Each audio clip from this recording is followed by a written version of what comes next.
আজি বিদ্যাৰ অধিষ্ঠাত্ৰী দেৱী সৰস্বতী পূজা। আজি জ্ঞান আৰু শিক্ষাৰ দেৱী সৰস্বতীৰ বন্দনা কৰিবৰ কাৰণে এই পূজা অনুষ্ঠিত কৰা হয়। প্ৰতি বছৰে মাঘ মাহৰ শুক্লা পঞ্চমী তিথিত আয়োজন কৰা হয় এই পূজা। ঢিঙৰ বিভিন্ন শিক্ষানুষ্ঠানসমূহতো সৰস্বতী পূজা আয়োজন কৰা দেখা গৈছে।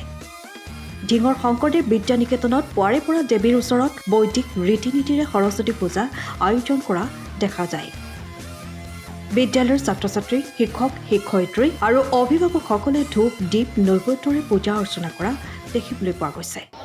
ভালেই লাগিছে আহি পেলাই, প্ৰত্যেকগৰাকী ছাত্ৰ ছাত্ৰী আহিছে, লগতে অভিভাৱকসকলো আহিছে, আমিও আহিছোঁ। ঠিক তেনেদৰে যি সৰস্বতী পূজাৰ উপলক্ষে প্ৰত্যেকগৰাকী ছাত্ৰ ছাত্ৰীক ফালৰ পৰা আন্তৰিক শুভেচ্ছা জ্ঞাপন কৰিছোঁ। প্ৰত্যেকৰে ভাল হওক, প্ৰত্যেকে নিজৰ নিজৰ দিশত আগবাঢ়ি যাওক, মা সৰস্বতীয়ে সকলোৰে ওপৰত কৃপা কৰক, সেইখিনিয়ে প্ৰাৰ্থনা কৰিছোঁ। ঢিঙৰ পৰা ব্যুৰো ৰিপৰ্ট, টাইম অফ আছা।